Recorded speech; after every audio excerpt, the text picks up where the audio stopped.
ওম নমো ভগবতে বাসুদেবায়। জয় শ্রীকৃষ্ণ। রাধে রাধে। নমস্কার, আমি দীপা। সবাইকে সুস্বাগত জানাই রায়কিশোরী দীপা তথা সনাতন ধর্মীয় তথ্যমূলক চ্যানেলে। সকলে কেমন আছেন? নিশ্চয়ই ঈশ্বরের অশেষ কৃপায় আপনারা সকলে ভালো আছেন, সুস্থ আছেন। আজকের ভিডিওটি রয়েছে পবিত্র শ্রাবণ মাস। হ্যাঁ, পবিত্র শ্রাবণ মাসে কেউ চাইতে চাইতে মরে যাক, কিন্তু আপনার ঘরের এই পবিত্র 5টি জিনিস, হ্যাঁ এই 5টি জিনিস কাউকে ভুল করেও দেবেন না। আপনারা একদমই ঠিকই শুনছেন। আপনাদের সাথে আলোচনা করা হবে এই ভিডিওটির মাধ্যমে যে এই শ্রাবণ মাসে কোন নিয়ম আমাদের সকলের মেনে চলা উচিত, এবং সেই সঙ্গে আপনাদেরকে জানিয়ে দেব যে এই শ্রাবণ মাসে আপনারা অবশ্যই আপনার বাড়িতে থাকা কোন 5টি জিনিস নিত্যকর্মে আমাদের প্রয়োজন রয়েছে। বিশেষ করে সেই বিশেষ 5টি জিনিসগুলি আমরা প্রতিদিন ব্যবহার করি, যা ভুল করেও শ্রাবণ মাসের সন্ধ্যার পর অন্য কাউকে দেওয়া একদমই উচিত নয়। বা আপনারা বলতে পারেন, এর ফলে একটুকু নিশ্চিত হয়ে যান যে আপনার জীবনে অনেক জিনিস আছে যা এই শ্রাবণ মাসে কাউকেই দিতে নেই, তবে তারই মধ্যে 5টি জিনিস ভুলেও কিন্তু কাউকে দিবেন না, এই বিশেষ জিনিস। ফলে একটুকু নিশ্চিত হয়ে যান যে আপনার জীবনে এবং আপনার পরিবারে ভয়ঙ্কর কিন্তু দুর্ভাগ্য, দুর্দশা ও দারিদ্রতা নেমে আসবে যদি এই শ্রাবণ মাসে এই জিনিসগুলি আপনারা দিয়ে দেন। আপনারা যদি রাস্তার ভিখারি হতে না চান, তবে অবশ্যই নিয়ম মেনে চলুন। শ্রাবণ মাসে অর্থাৎ দেবাদিদেবের এই পবিত্র মাসে এই বিষয়গুলি অতি অবশ্যই মেনে চলার চেষ্টা করবেন সকলে। কারণ আমরা আপনারা সকলেই জানি যে এই শ্রাবণ মাসে আমাদের নিজেদের উন্নতি এবং পাপ মুক্তির জন্য বিভিন্ন ব্যক্তি বিভিন্ন রকমের উপায় করে থাকে এবং উপবাস, ব্রত এবং বিভিন্ন উপাচার পালন করে থাকেন। পবিত্র মাসে প্রভু মহাদেবের উপাসনা করা হয়ে থাকে। অনেকেই এই শ্রাবণ মাসটা পুরোটাই ভক্তিময়ভাবেই তারা পালন করে। আর এই পবিত্র মাসে ঘরোয়াভাবে পূজা অর্চনা বিশেষভাবে করা সকলেরই উচিত। আরাধনা সম্পূর্ণ করেন গৃহস্থের মহিলারা এবং ব্যক্তিরা এই শ্রাবণ মাসে। সুতরাং নিয়মিত ব্যবহারযোগ্য কিছু জিনিস যেগুলি আপনাকে শুভ শক্তি প্রদান করে। আর আপনি যদি এই জিনিসগুলো এই পবিত্রতম শ্রাবণ মাসের সন্ধ্যার পর যদি আপনি কোনো ব্যক্তিকে দিয়ে দেন, তাহলে অশুভ শক্তি আপনাদের ঘিরে ধরবে, শুভ শক্তি দূরীভূত হবে, অশুভ শক্তি আপনাদের গৃহে বাসা বাঁধবে আপনার জীবনে। তবে দান করা কিন্তু অত্যন্তই ভালো। দানেই হচ্ছে দ্রব্য শুদ্ধি হয়, কিন্তু এমনভাবে দান করা উচিত নয় যার ফলে জীবনে নেমে আসতে পারে চরম অশুভ শক্তি তৈরি হয় গৃহে, বাস্তুতে বিভিন্ন ধরনের সমস্যা বৃদ্ধি করে। আমি আশা রাখছি আপনারা মনোযোগ সহকারে শ্রবণ করবেন আজকের এই গুরুত্বপূর্ণ বিষয়টি। তাহলে নিশ্চয় বুঝতে পারবেন যে এই জিনিসগুলি কতটা গুরুত্বপূর্ণ। পবিত্র শ্রাবণ মাসে কেউ চাইতে চাইতে মরে গেলেও কিন্তু আপনার ঘরের এই পবিত্র 5টি জিনিস ভুলেও কাউকে আপনারা দেবেন না, নইলে আপনারা জীবনে ভিখারি হয়ে যাবেন। তাই এই প্রসঙ্গে বিস্তারিত আলোচনা করার আগে সকলকেই বলে রাখি, যদি আপনারা রায়কিশোরী দীপা তথা সনাতন ধর্মীয় তথ্যমূলক চ্যানেলের নতুন দর্শক হয়ে থাকেন, বিনীত অনুরোধ করব চ্যানেলটি অবশ্যই সাবস্ক্রাইব করুন এবং পাশে থাকার নোটিফিকেশন বেল আইকনটি আপনারা অন করে রাখুন। আসুন কিছুক্ষণ সময় সকলে একসঙ্গে ধৈর্য ধরে আজকের এই গুরুত্বপূর্ণ ভিডিও প্রসঙ্গে আমরা বিস্তারিতভাবেই জেনে নিই। অসম্পূর্ণ শ্রবণ করতে নেই, সম্পূর্ণই শ্রবণ করুন। আপনারা এই ভিডিও থেকে নিশ্চয়ই উপকৃত ও সমৃদ্ধ হবেন। আপনারা অবশ্যই ভক্তি ও শ্রদ্ধার সহিত যদি শ্রবণ করে থাকেন, ভিডিওতে একটি লাইক করবেন এবং কমেন্টে হর হর মহাদেব লিখতে একদমই ভুলবেন না। অবশ্যই আপনারা ইষ্ট বা আরাধ্য বা গুরুদেবের নামটি লিখে জানাতে পারেন। আপনারা যদি গুরুদেবের নামটি স্মরণ করেন তাহলে আমাকেও একটিবার স্মরণ হবে আপনাদের জন্য। তাই অবশ্যই ভুল কার্য করবেন না, লিখে জানাবেন, অনুরোধ রইল। আর আপনি যদি আমাদের চ্যানেলের নতুন দর্শক হয়ে থাকেন, বিনীত অনুরোধ চ্যানেলটি সাবস্ক্রাইব করুন, পাশে থাকার নোটিফিকেশন বেল বাটনটি প্রেস করে রাখুন। একজন সনাতনী বোনকে আপনারা সাপোর্ট করবেন আমি আশা রাখছি ধর্মীয় যাত্রায়। তাহলে চলুন প্রবেশ করি আজকের মূল ভিডিওতে। তো পবিত্র শ্রাবণ মাসে আপনারা ভুল করেও দান করবেন না এই জিনিসগুলি। শ্রাবণ মাস কিন্তু অত্যন্তই প্রিয় মহাদেবের, ভোলেনাথের অত্যন্তই প্রিয় পবিত্র এই মাসটি। তাই এই মাসে আপনারা দান করবেন না এমন জিনিস। প্রথমত হচ্ছে চাউল অর্থাৎ চাল। দেবী লক্ষ্মীর অত্যন্তই প্রিয় পবিত্র একটি জিনিস হচ্ছে চাউল।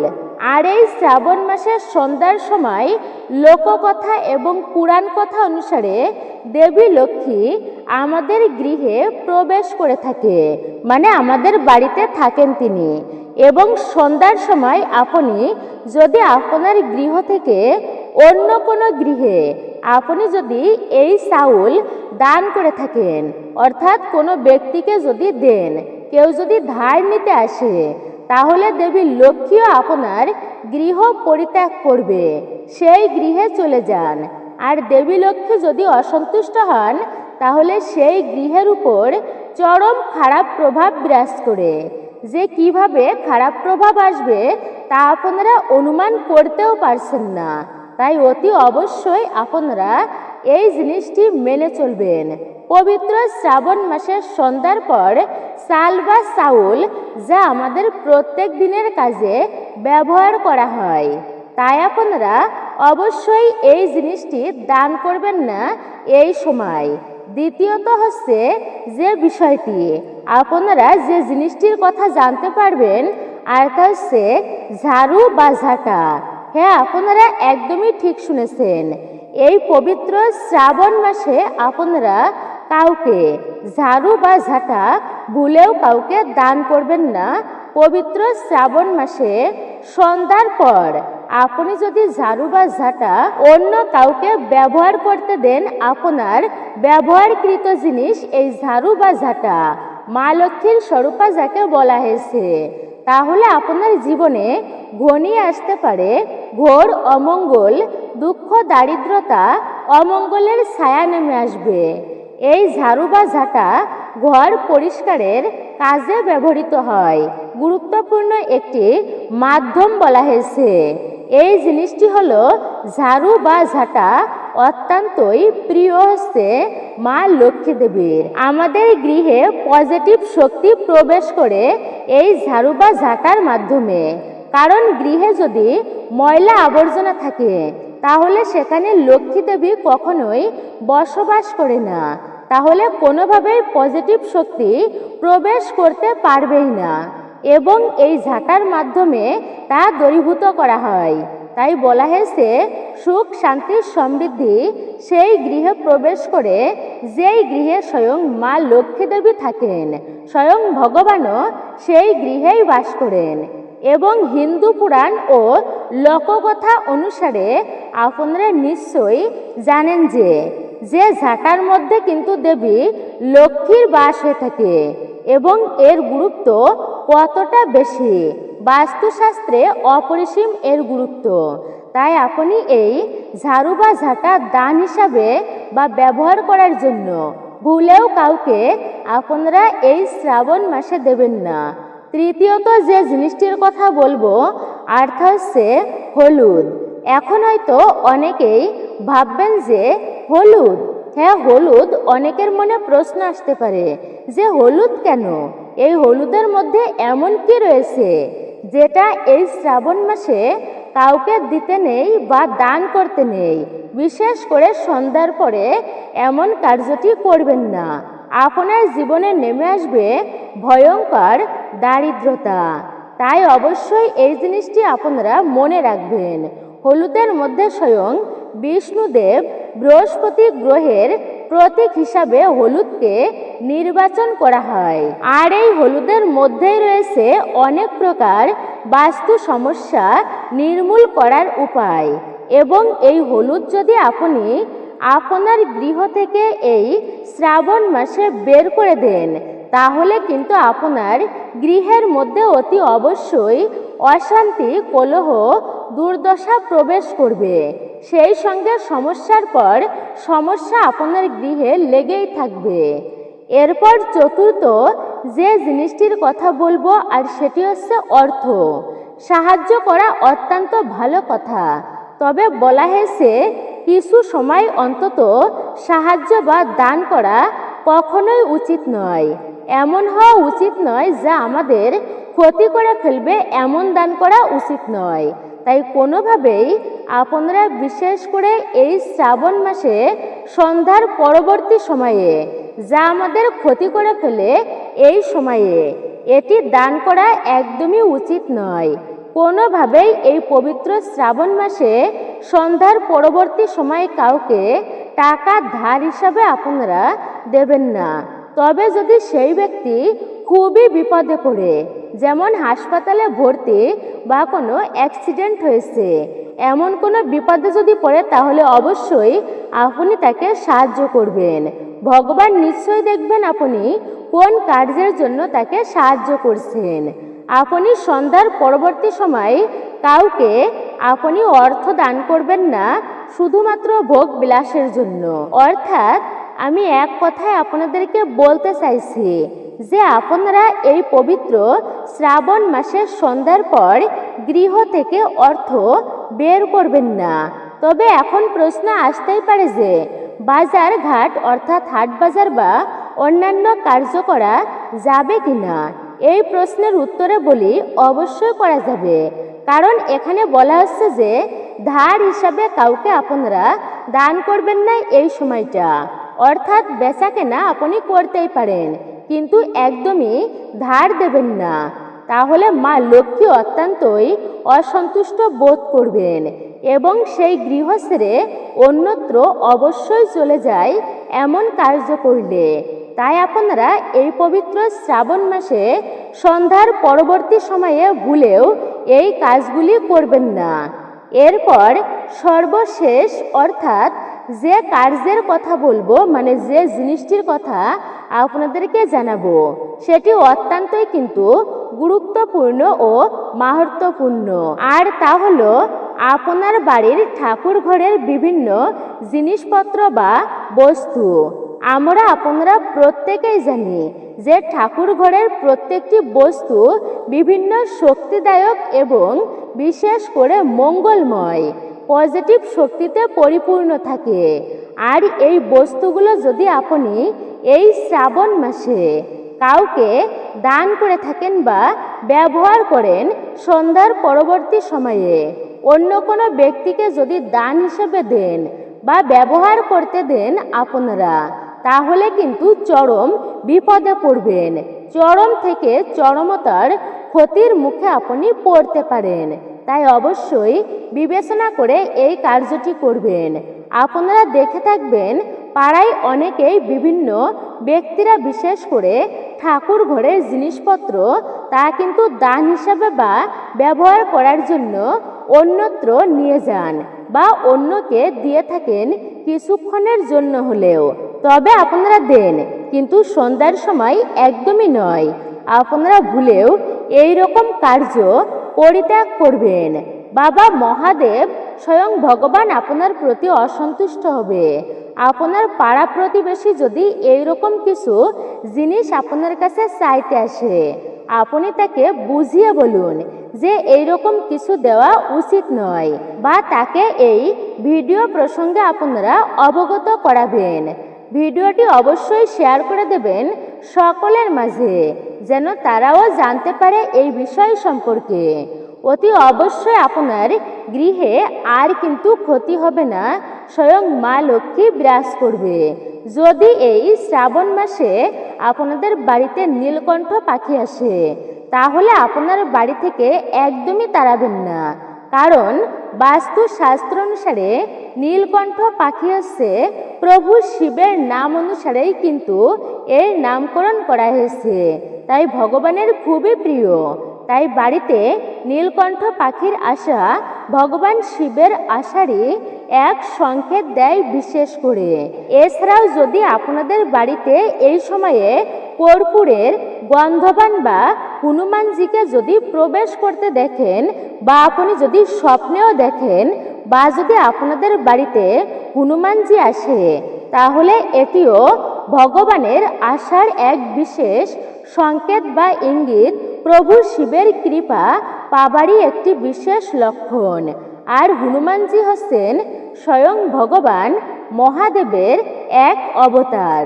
যাই হোক, এইবার আমি আপনাদেরকে জানিয়ে রাখি যে আপনারা নিশ্চয়ই দেখেছেন হয়তো যে বেশিরভাগ লোক হাতে হয়তো পায়ে কখনো কালো সুতা বা ধাগা বেঁধে থাকে, কিন্তু কিছু লোক আছে আবার কালো ধাগাকে নিজের গলায়ও পরে। কিন্তু আপনারা জানেন কি যে বিশেষ করে এই সময়ে কেন মানুষেরা কালো ধাগা পরে, কেনই বা বাচ্চাদের কপালে কালো টিপ পরানো হয়? এই বিষয়ে কি আপনার অবগত আছে? এখন হয়তো আপনাদের মনে একটি প্রশ্ন আসবে যে কালো রং তো অশুভের প্রতীক মনে করা হয়, তাহলে কেন আমরা কালো রঙের জিনিস বা কালো রঙের ধাগা বাঁধব? এর পেছনের উদ্দেশ্যই বা কি রয়েছে? কেন লোকে এটি করে? যদি আপনারা এর পেছনের কারণ শোনেন, তাহলে আপনারাও একদমই চমকে উঠবেন, ভাবতেও পারবেন না যে এমনটা। এর পেছনে লুকিয়ে রয়েছে এক গভীর রহস্য। আজকালকার সময়ে কালো ধাগাকে অনেকেই ফ্যাশন হিসাবেও পরে থাকে, কিন্তু তার মধ্যে বেশিরভাগ লোক এটা জানেই না যে এর মূল কারণ কি। এই কালো টিপ লাগানোর পেছনে আধ্যাত্মিক ও বৈজ্ঞানিক দুটো কারণই রয়েছে বিদ্যমান। এই সৃষ্টিতে যেমন ইতিবাচক শক্তি রয়েছে, ঠিক তেমনি এই সৃষ্টিতে রয়েছে অশুভ শক্তিও রয়েছে। তাই আমাদের হিন্দু ধর্ম অনুসারে কালো রং কিন্তু অশুভ বা নেগেটিভ এনার্জি, বাজে দৃষ্টি থেকে রক্ষা করে থাকে। আপনারা হয়তো বাচ্চাদের কপালে কালো টিপ দেখেছেন অনেকেই হয়তো, এবং আমাদের কপালেও ছোটবেলায় কালো টিপ পরানো হতো।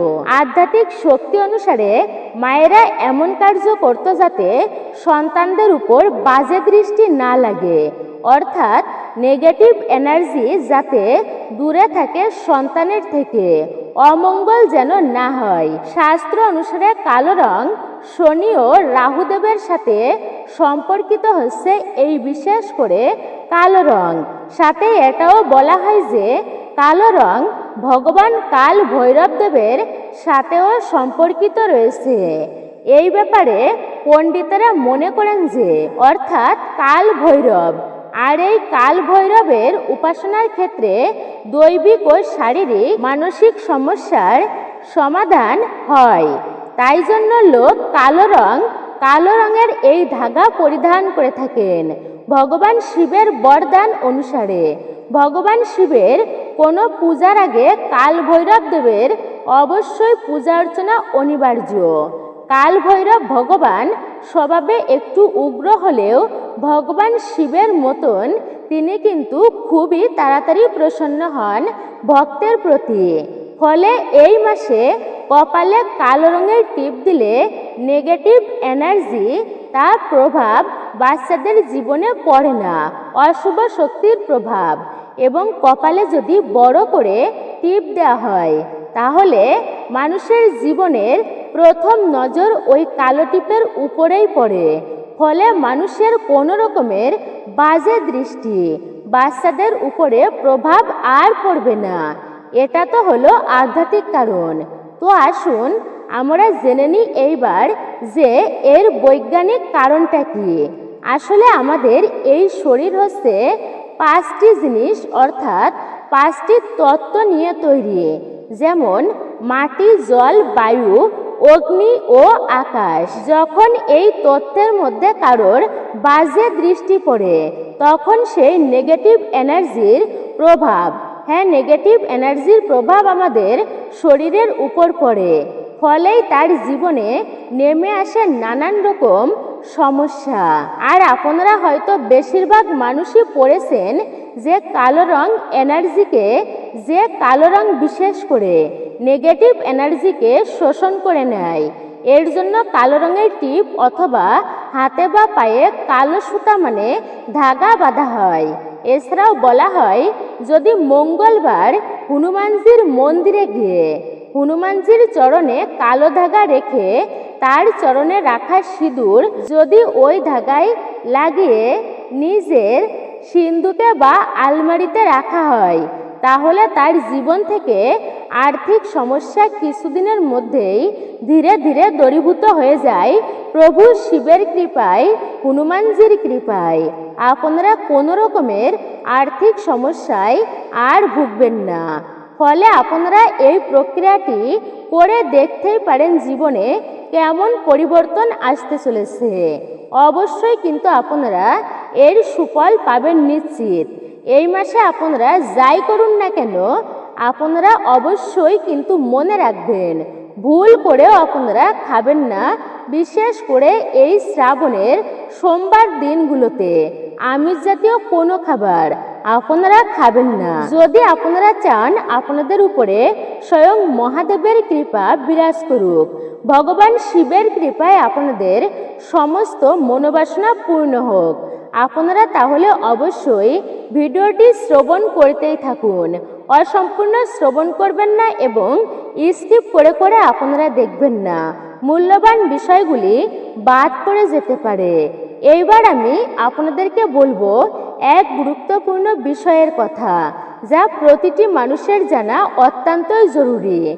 অবশ্যই আপনারা শ্রবণ করুন মনোযোগ সহকারে। শ্রাবণ মাসকে সর্বশ্রেষ্ঠ মাস বলেই মনে করা হয়, কারণ এই মাসে ভগবান শিব নিজের ভক্তদের বাড়িতে আসেন এবং ভক্তদের মনের কথা ও মনের বাসনা তিনি শোনেন। যারা এই মাসে ভগবান শিবের নামে সোমবারের অন্তত একটি সোমবারে বিশেষ করে ভক্তি ভরে অন্তত একটি বিল্বপত্র শিবলিঙ্গে অর্পণ করে, তাহলে বলা হয়েছে তাদের জীবনে স্বয়ং মহাদেবের কৃপা বর্ষিত হয়। ভগবান শিব হচ্ছেন ভোলেনাথ, তিনি ভক্তের দেওয়া সামান্য একটি বিল্বপত্রেই তিনি অত্যন্তই প্রসন্ন হয়ে যান। আবার ঠিক তেমনি সামান্য সামান্য কিছু ভুলের কারণেও তিনি কিন্তু রুদ্র রূপ ধারণ করেন এবং সেই ভক্তের প্রতি অসন্তুষ্ট হন। সেই ব্যক্তির উপরে তিনি কখনোই আর তিনি কৃপা করেন না, আশীর্বাদ করেন না সেই ব্যক্তিকে। আপনারা ভুল করেও এই কার্যগুলি করবেন না, নইলে কিন্তু বিপদে আপনারাই পড়বেন। এর প্রভাব কিন্তু আপনার জীবনে পড়বে, আপনার সংসারে পড়বে। এই শ্রাবণ মাস হচ্ছে সাধনা করার মাস, দান ধ্যান করার মাস, তপস্যা করার মাস। তাই এই মাসে আপনারা বেশিরভাগ ভোগ বিলাসিতা পরিত্যাগ করবেন, ভোগ বিলাসিতা করবেন না। এই মাসে যতটা আপনারা পারবেন জপ তপ সাধনা আপনারা করুন। আপনারা বেশি বেশি ধর্মীয়মূলক কার্য করুন, পুণ্যের কার্য করুন। বৃক্ষ আদি গাছপালা আপনারা কাটবেন না এবং পশু পাখিদের আঘাত করবেন না। শ্রাবণ মাসে বিশেষ করে ক্ষৌরকর্ম করা উচিত নয়, চুলদাড়ির নখ কাটা একদমই উচিত নয়, বিশেষ করে শ্রাবণ মাসের সোমবারগুলিতে। আপনারা অবশ্যই এই মাসে সোমবার সকাল সকাল ঘুম থেকে উঠে বাবার মাথায় জল ঢালুন।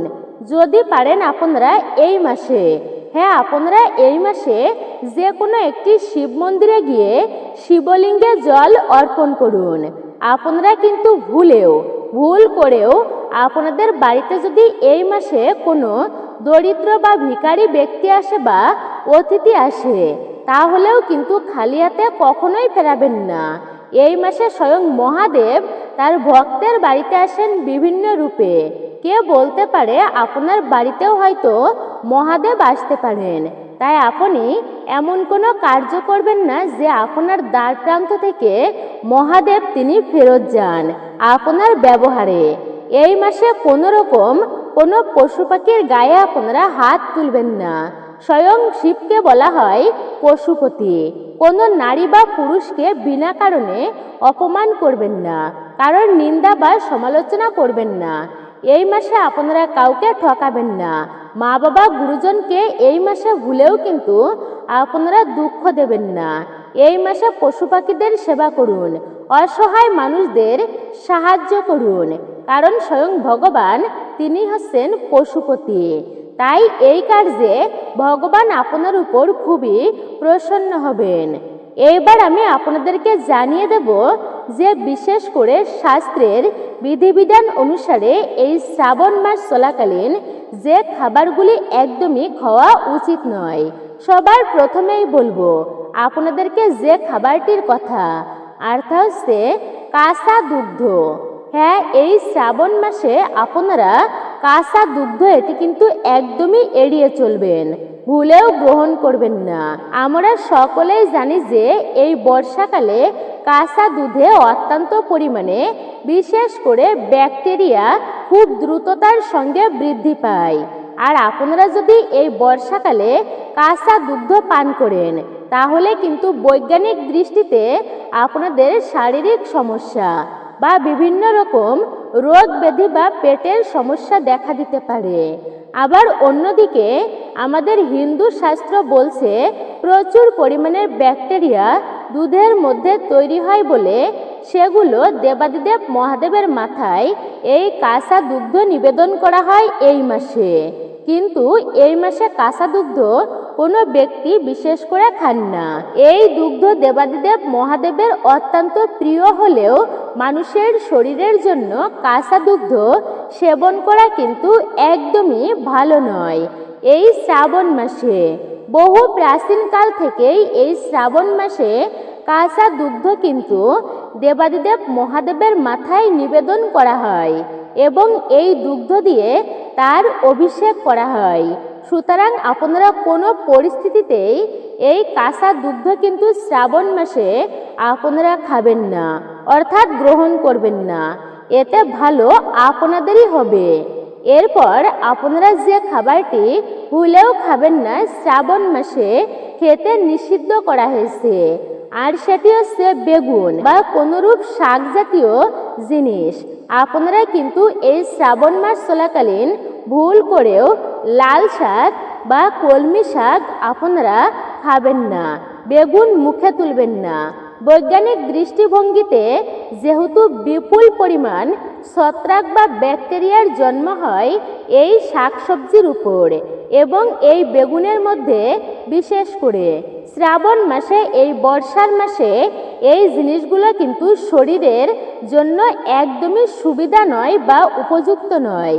এই খাবারগুলি শ্রাবণ মাসে গ্রহণ করলে আপনাদের শারীরিক দিক থেকে কিন্তু আপনারা চরম ভয়ঙ্কর সমস্যায় পড়তে পারেন, যার ফলে আপনাদের কর্মক্ষেত্রের ক্ষতি হবে, শরীর মন মেজাজ খারাপ হয়ে যাবে, ঈশ্বর বা ভগবানের প্রতি ভক্তি আসবে না।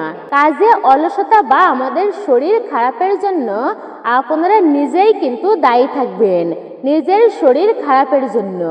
আপনারা কিন্তু ভুলেও এমন কার্যগুলি করতে যাবেন না। এছাড়া বিভিন্ন রকম শারীরিক সমস্যা বা মানসিক সমস্যার সৃষ্টি হবে এমন কার্য করলে। তাই অবশ্যই আপনারা এ সমস্ত এড়িয়েই চলবেন। যতটা পারবেন আপনারা চেষ্টা করবেন এই শ্রাবণ মাস চলাকালীন কিন্তু আপনারা ভুল করেও বেগুন বা শাক জাতীয় কোনো খাবার আপনারা একদমই গ্রহণ করবেন না। এবং এই মাসের সোমবারে আপনারা বিশেষ করে কোনো রকম আমিষ খাবার খাবেন না, পেঁয়াজ রসুন ভুল করেও খাবেন না এবং কোনো রকমের নেশাজাতীয় দ্রব্য পান করবেন না। যদি আপনাদের শরীর ভালো থাকে তাহলে আপনারা সোমবারে ভগবান শিবের নামে আপনারা উপবাস ব্রত পালন করতে পারেন। মহাপুণ্যের প্রাপ্তি হবে এর ফলে। ওম নমঃ শিবায়, ওম নমঃ শিবায়, হর হর মহাদেব। মূলত এটাই ছিল আমাদের আজকের ভিডিও রায়কিশোরী দীপা এই চ্যানেলে। ভিডিওটি আপনার কাছে কেমন লেগেছে মূল্যবান মতামত জানাতে একদমই ভুলবেন না। আর আপনি যদি আমাদের চ্যানেলের নতুন দর্শক হয়ে থাকেন বিনীত অনুরোধ করছি চ্যানেলটি অবশ্যই সাবস্ক্রাইব করুন, পাশে থাকার নোটিফিকেশন বেল আইকনটি প্রেস করে রাখুন। একজন সনাতনী বোনকে আপনারা সাপোর্ট করবেন আমি আশা রাখছি। সকলে ভালো থাকুন, সুস্থ থাকুন, কমেন্টে লিখুন হর হর মহাদেব এবং আমাদের চ্যানেলের সঙ্গেই যুক্ত থাকুন।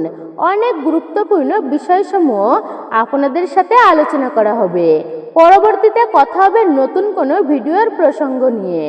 নতুন প্রাক্তন সকল দর্শককেই অসংখ্য ধন্যবাদ।